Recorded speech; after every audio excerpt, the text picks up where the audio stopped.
Very good evening and a warm welcome to Thursday's edition of Prime TV News. I'm Lahiru Aduge. As usual, let's begin with our headlines tonight.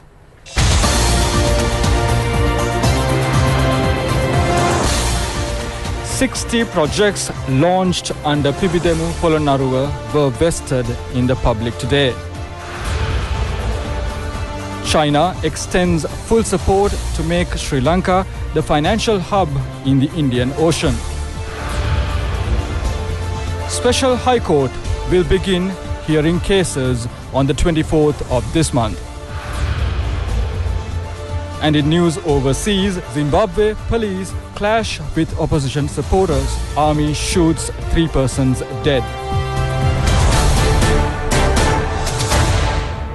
Now for the news in detail. Sri Lanka's aim to become the economic and financial hub in the Indian Ocean will receive the full support of the Chinese Communist Party and the people of that country.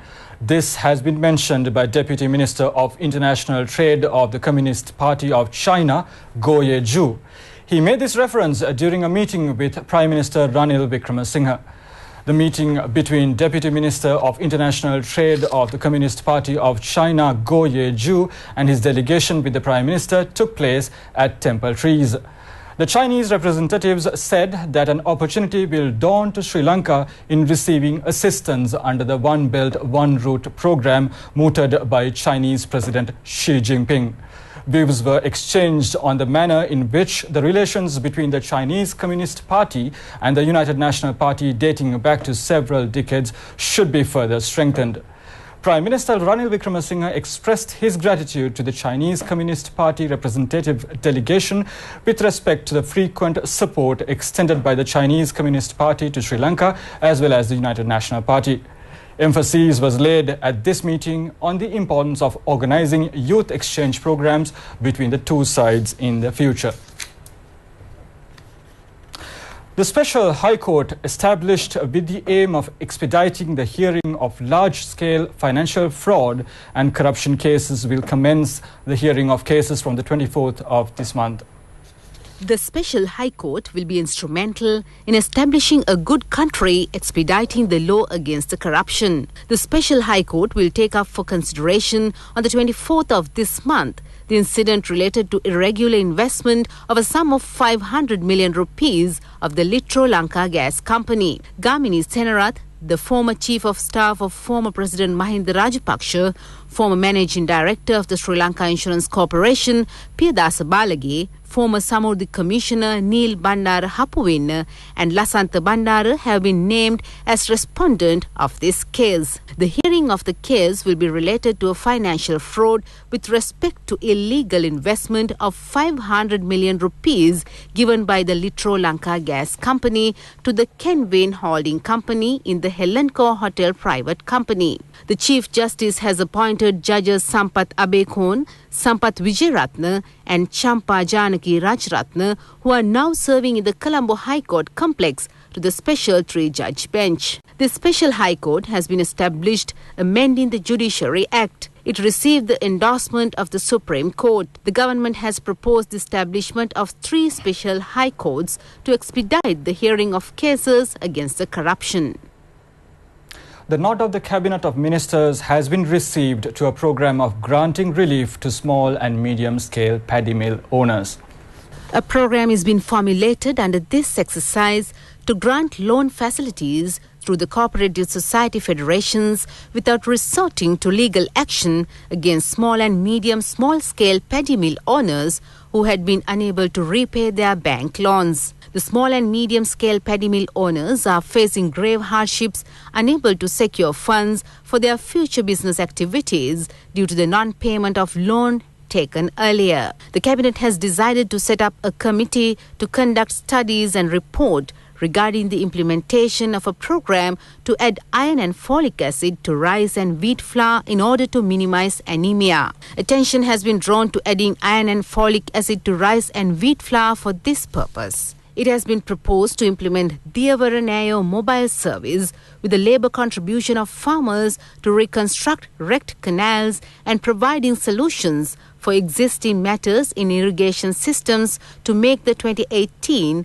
and 2019 Maha season a success. Accordingly, the Cabinet of Ministers approved the proposal presented to implement an expeditious maintenance program to resolve the problems in irrigation systems and to conduct mobile services in regional irrigation engineering territories with the contribution of farmers and public representatives. Cabinet note has been given for the launch of a regional development assistance project. It will be undertaken during the period of 2019 to 2022. This program will be in place in selected local bodies covering the northern, eastern, north central and Uva provinces. $50 million will be spent under the World Bank assistance and 22.5 euros under the European coalition. The Colombo High Court today heard evidence in the case related to the criminal breach of trust with regard to a sum of 3.9 million rupees by former Sports Minister Mahindananda Alutgamage. In addition, there is information on another case taken up for hearing today.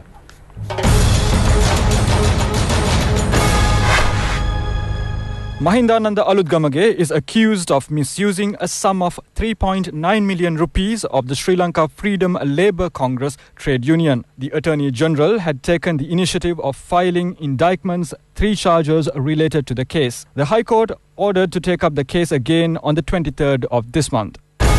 The Appeals Court has issued an order to take up the appeal petition filed by the Attorney General for the holding of another inquiry with respect to the murder of former Jaffna District Parliamentarian Nadaraja Raviraj and his driver. It will be taken up for consideration on the 4th of December.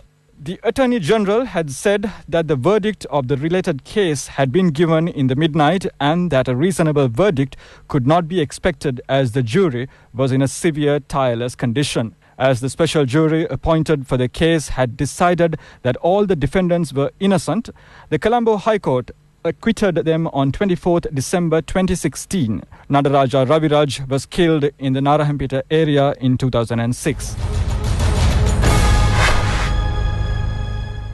A housing scheme launched on behalf of several families who faced grave hardships due to last year's floods in the Kottapola area has been declared open. The opening took place under the patronage of Minister Sagala Ratnayaka. These houses have been built in the Ilukpitia area at Kottapola in Matara.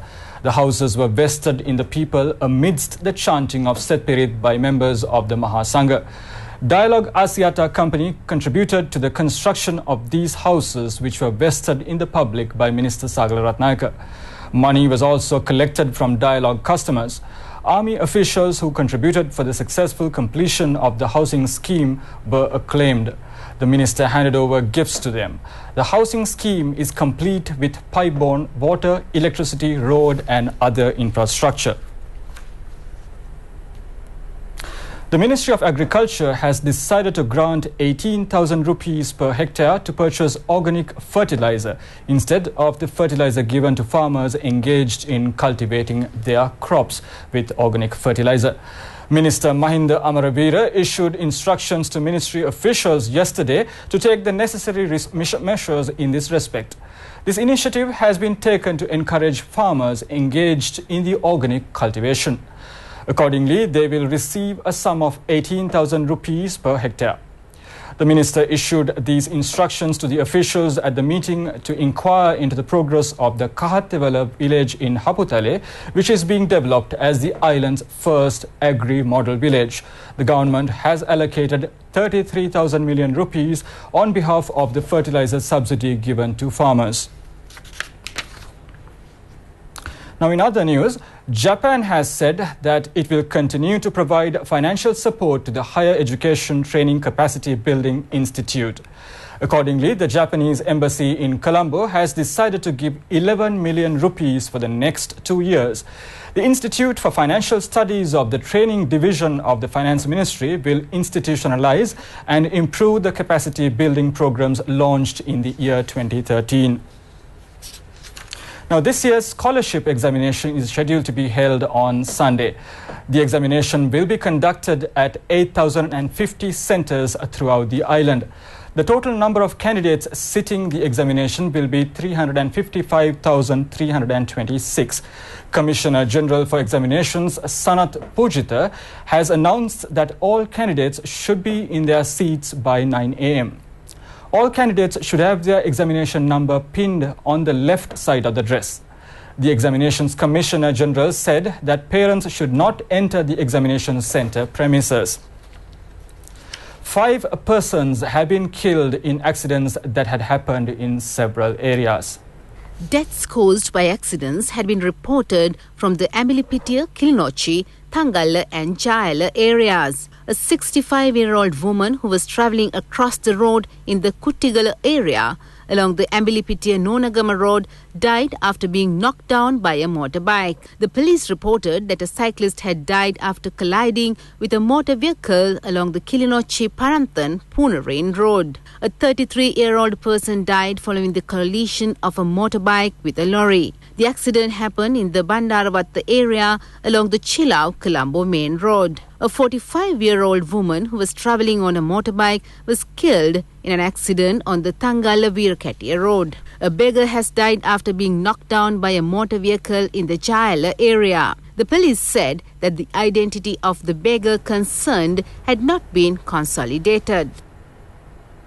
Now, United National Party Provincial Councillor Tissa Bandara suffered injuries after he was attacked following the cricket encounter which was held at the Dambulla cricket grounds yesterday. The Dambulla police said that Provincial Councillor Tissa Bandara Herath and a private security officer of Sri Lanka Cricket who were injured in this incident have been hospitalised. A person who was leaving the grounds after the match had assaulted a private security officer who was engaged in handling the traffic and fled.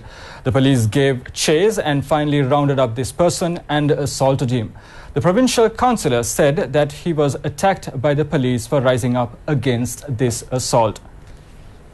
Nearly 60 projects launched under the Pibidemu Polonnarua program were vested in the public today. President Maithripala Sirisena as well as many parliamentarians joined in the occasion.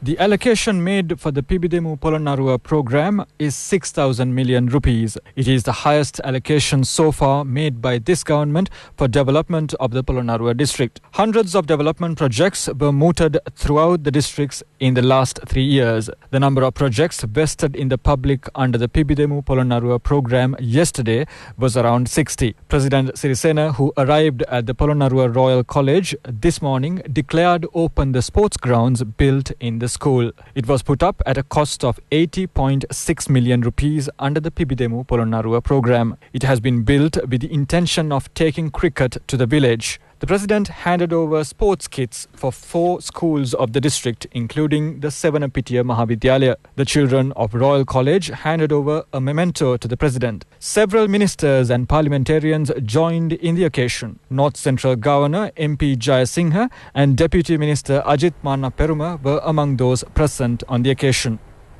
Well, that's it for news tonight, but Prime News returns tomorrow, and in the meantime, make www.itnnews.lk your go-to source for the very latest in news at home and overseas. I'm Lahiru signing off. Have a good night.